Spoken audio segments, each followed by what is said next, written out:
Hello guys, तो कैसे हैं आप लोग। आज हम शुरू करने वाले हैं the first great internal God का एपिसोड नंबर 154। तो चलिए शुरू करते हैं आज का एपिसोड। गाइस अगर पीछे से बैकग्राउंड वॉइस आए तो प्लीज़ माफ़ कर दीजिएगा, थोड़ा काम चल रहा है। एपिसोड की स्टार्टिंग में हमें एक घर दिखाया जाता है। उस घर के दरवाजे के पास टैनविंग की मदर खड़ी होती है और कहती है, ब्रदर यांग तुम अंदर हो क्या। आगे घर के अंदर से आवाज़ आती है, प्लीज़ एंटर मत करना। ये सुन के टियानमिंग की मदर सोचती है, ब्रदर यांग की आवाज़ ऐसा लग रहा है जैसे वो पेन में हो। यही सोचने के बाद टियानमिंग की मदर जल्दी से दरवाज़ा खोल देती हुए कहती है, ब्रदर यांग तुम्हें क्या हो गया है। हमें दिखाया जाता है ब्रदर यांग सामने की तरफ गिरा हुआ होता है। आगे हमें यान का सीन दिखाया जाता है। यांग के सर पे कुछ प्लेट टाइप लगी होती है। वो कहता है मेरा सर काफ़ी ज़्यादा दुख रहा है। ये देख के टियानमिंग की मदर काफ़ी ज़्यादा हैरान हो जाती है, कहती है, ब्रदर आपके सर पे क्या है। ये कहने के बाद टियानमिंग की मदर जल्दी से यांग के पास जाती है और कहती है, यांग तुम्हारे सर पे क्या है। तो यांग कहता है, ये रिकॉग्निशन मिरर है। आगे हमें दिखाया जाता है उस प्लेट से कुछ एनर्जी टाइप निकल के यांग की आंखों में जा रही होती है और यांग बहुत तेज़ी से चिल्ला रहा होता है। और ये देख के टियानमिंग की मदर काफ़ी ज़्यादा हैरान हो जाती है। वो कहती है, ब्रदर यांग तुम ठीक तो हो ना। फिर वो आगे जिंगर को बहुत तेज़ी से गले लगा लेता है। फिर जिंगर आगे कहते हैं, ब्रदर तुम ऐसा नहीं कर सकते हो। आगे यांग जिंगर से कहता है, जिंगर मुझे कुछ देर के लिए ऐसे ही छोड़ दो। कभी कभी अचानक पिछले जीवन की मेरी यादें अचानक मेरे दिमाग में आने लगती हैं। यांग आगे बताता है कि मेरा पिछले लाइफ में मेरा नाम मू योंग था और जिंगर तुम मेरी पिछले लाइफ में एंशियंट गॉड किंगडम की प्रिंसेस थी। ये सुन के जिंगर भी काफ़ी ज़्यादा हैरान हो जाती है। ये कहने के बाद ही हमारा सीन वहाँ से चेंज हो जाता है। हमारा सीन कुछ ब्लैक हुडी पहने हुए लोगों पे आता है, जिसमें से एक कहता है, 40 साल हो गए रिकार्नेशन मिरर को यहाँ पे अपेयर हुए। फिर दूसरा हुडी वाला कहता है, ली मुआंग तुम छुपाने में काफ़ी ज़्यादा अच्छे हो, हम 40 साल हो गए हमें रिकार्नेशन मिरर को ढूंढते हुए। आगे तीसरा हुडी वाला कहता है, हमें एग्जैक्ट लोकेशन पता चला है जो साजुकी किंगडम यांडू सिटी है, चलो वहाँ चलते हैं। अब हम पर्सनली जाके रिकार्नेशन मिरर को अपने साथ लेके आएंगे। हमें उन तीनों में से एक का चेहरा दिखाया जाता है पर पूरा नहीं दिखाया जाता, उसका सिर्फ दाढ़ी दिखाया जाता है, जो कहता है, मू यांग फाइनली मैंने 40 साल बाद उसे ढूंढ लिया। फिर हमारा सीन चेंज होता है। वहाँ से हमारा सीन शॉकिंग और ली टैनमिंग पे आता है, जो ड्रैगन पे उड़ के कहीं जा रहे होते हैं। और शॉकिंग कहता है, टैनमिंग वहाँ देखो 70,000 होली हेवनली पैलेस के सोल्जर्स प्लस 1.5 लाख क्लाउड में स्वॉर्ड के सोल्जर्स और ऑनिक्स सेक के 2 लाख सोल्जर्स। लगता है होली हेवनली पैलेस ने ग्रैंड ओरियन सेक को कुछ ज़्यादा ही अंडर एस्टिमेट कर दिया है। आगे से हॉकिंग कहते हैं, वहाँ पे हेवनली विल रियलम के और सेंट रियलम के काफ़ी सारे एक्सपर्ट हैं, तुम अकेले उसे हैंडल कर पाओगे। फिर आगे टैनमिंग कहता है, यही तो मौका है, हम अपने सारे एनिमीज़ को यहीं पर मार सकते हैं। फिर हमें लीवुडी का सीन दिखाया जाता है, जो अपनी पूरी सेना के साथ एक जगह पर खड़ा होता है। वहीं पे शॉकिंग और ली टैनमिंग भी आ जाता है। शॉकिंग कहता है, सब कुछ ठीक है ना। यांग कहता है, सब कुछ अच्छा चल रहा है ब्रदर। आगे हमें ली वुडी और टैनमिंग को एक साथ दिखाया जाता है। टैनमिंग कहता है, अडॉप्टेड फादर आप मुझे अपना रिकार्नेशन रिंग दिखा सकते हैं। आगे ली वुडी अपना रिकार्नेशन रिंग दिखाते हुए कहता है, अडॉप्टेड बेटे तुम्हें पता नहीं है तुम्हारे फादर कितने ज़्यादा स्ट्रॉन्ग है अभी।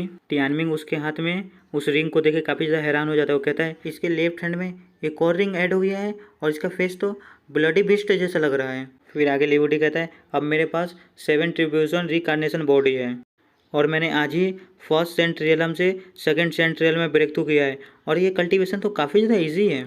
ये सुन के शॉकिंग कहता है, इसका तो मॉन्स्टर बेस्ड कल्टीवेशन है। और ये सुन के तो ली टियानमिंग का भी मुंह एकदम अजीब सा बन जाता है। आगे ली वुडी टियानमिंग को एक बुक देते हुए कहता है, टियानमिंग मेरे बेटे मैं तुम्हें एक बुक देना चाहता हूँ और याद रखना इसे तभी यूज़ करना जब तुम पे जान का खतरा हो। आगे टियानमिंग वो बुक लेके काफ़ी ज़्यादा हैरान हो जाता है, कहता है, ये तो स्पीड बर्निंग बुक है।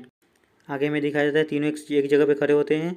वहाँ पे शॉकिंग कहते हैं, होली हेवनली पैलेस और क्लाउड मिस्ट सेक्ट दोनों ने अटैक करना चालू कर दिया है अपना। आगे लिबर्टी कहता है, घबराने की जरूरत नहीं है, होली हेवनली पैलेस की आर्मी और क्लाउड मिस्ट सेक्ट की आर्मी अभी मिस्ट में है तो हम पे इतनी जल्दी अटैक नहीं कर पाएंगे।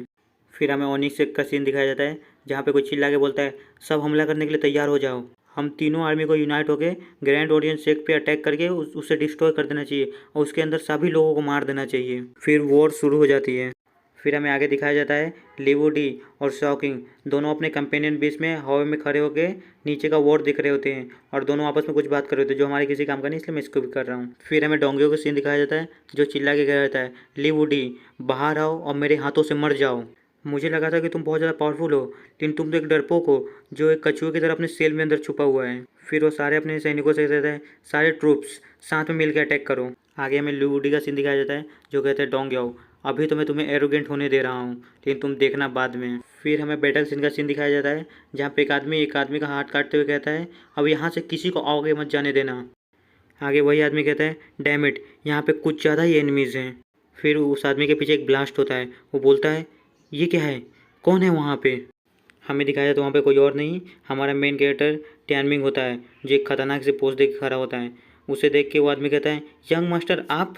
टियानमिंग को देख के वहाँ पे सेक्ट के सभी लोग काफ़ी ज़्यादा हैरान हो जाते हैं। कहते हैं young master student sect battle से पहले गोयू के बराबर थी, पर अब तो वो हेवनली पैलेस के लोगों को ऐसे ही मार रहे हैं। और कोई दूसरा कहता है यहाँ तक वो बैटल फील्ड में खुद आए हैं लड़ने के लिए, वो एक असली यंग मास्टर हैं। फिर टियानमिंग के पीछे कोई आ जाता है, कहता है अच्छा तुम्हारा नाम टियानमिंग है। टियानमिंग कहता है तुम कौन हो। फिर हमें उस बंदे को दिखाया जाता है जिसने कहा होता है। फिर इस बंदे के बारे में बताया जाता है ये एम्परर जेज संग के 8 बेटों में से एक बेटा होता है। इस बंदे का नाम सीकोंग होता है। वो बंदा आगे बोलता है मैं previous master cloud mist sect का एक स्टूडेंट था। ये सुन के टियानमिंग हंसते हुए कहता है ओ तुम्हारी आइडेंटिटी काफ़ी ज़्यादा अच्छी है, तुम ग्रैंड ऑडियंस सेक्ट के यंग मास्टर के हाथों मरने के लिए काबिल हो। ये सुन के उस आदमी को बहुत ज़्यादा गुस्सा आ जाता है। वो कहता है तुम एरोगेंट कहेंगे। वो अपने कंपेनियन बीस को बाहर निकाल लेता है और ली टियानमिंग पे अटैक करने के लिए आगे बढ़ रहा होता है। ये देखे फिनिक्स और कैट भी तैयार हो जाते हैं लड़ाई करने के लिए। फिर हमें दिखाया जाता है वो बंदा अपने फिनिक्स से टियानमिंग के ऊपर एक अटैक करता है, जिससे टियानमिंग के साइड में फायर से एक भवंडर टाइप बनने लगता है। ये देखे फिनिक्स कहता है तुम हमें ट्रैप करना चाहते हो। फिर मियाओ कहता है ये थोड़ा बहुत गर्म है। फिर टियानमिंग कहता है चलो देखते हैं ये हमारे साथ क्या ट्रिक करता है। ये सुन के उस बंदे को बहुत ज़्यादा गुस्सा आ जाता है। वो जोर से चिल्ला के बोलता है तुम कमीने, तुम मरो यहीं पे। ये कहने के साथ ही वो बंदा अपने अटैक को पूरी तरह से एक्टिवेट कर देता है। उसका अटैक पूरी तरह से एक्टिवेट होने के बाद एक पूरा साइक्लोन टाइप बन जाता है और पूरा आसमान में फैल रहा होता है। फिर वह लड़का हंसते हुए कहता है ली टियानमिंग, आखिर में रिजल्ट एक ही निकला, तुम काफ़ी ज़्यादा वीक हो। अब तुम मेरे इस अटैक में जल के मरो और मैं अपने कंपेनियन बीस को तुम्हारी बॉडी खिलाना भूलूंगा नहीं। वो बंदा ये बात कहता ही है कि उस फायर के अंदर से आवाज़ आती है क्या शर्म की बात है, तुम अपने कंपेनियन बीस को मेरी बॉडी नहीं खिला पाओगे। वो ये देख के वो बंदा काफ़ी ज़्यादा हैरान हो जाता है ये क्या हो रहा है। आगे में दिखाया जाता है टियानमिंग ने सील टाइप बना ली थी, उससे तो उसे एक खरोच तक नहीं आया होता है। वो कहता है बहुत बुरी बात है, मेरे पास भी एक फिनिक्स है और फिनिक्स फ्लेम मेरे सामने कुछ नहीं रहती है। ये देख के वो बंदा काफ़ी ज़्यादा घबरा जाता है, कहता है सच में इसके पास फिनिक्स हो सकती है, इतने बड़े अटैक के बाद इसको एक खरोच तक नहीं आई है। आगे हमें दिखाया जाता है उसके कंपेनियन बीच से मियाओ और फिनिक्स हवा में लड़ रहे होते हैं। मियाओ कहता है ए मेरे पास आओ। अगले ही सीन में हमें दिखाया जाता है उस बंदे के फिनिक्स का सर उसके सामने आके गिरता है। वो बंदा ये देख के काफ़ी ज़्यादा डर जाता है। वो ज़ोर से चिल्लाता है फायर फिनिक्स। फिर आगे टियानमिंग कहता है अब मेरी बारी है अटैक करने की। ये कहने के साथ ही टियानमिंग अपने पंखों को बाहर निकाल लेता है। ये पंख देखने में कितना ब्यूटीफुल लग रहा है। फिर आगे टियानमिंग जल्दी से हवा में उड़ता है, अपने ग्रैंड ऑर्डियंस स्वॉर्ड को बाहर लाता है और उस पर अटैक करने के लिए जा रहा होता है। ये देख के तो उस बंदे के फट के 14 हो जाती है। वो बंदा कहता है हे मेरे पर अटैक करने के लिए प्लीज़ मत आओ। यहीं पे हमारा आज का एपिसोड खत्म होता है। आपको वीडियो पसंद आया तो लाइक कीजिए, नहीं आया फिर भी लाइक कर दीजिए और चैनल को सब्सक्राइब कर दीजिए। Thank you for watching, bye.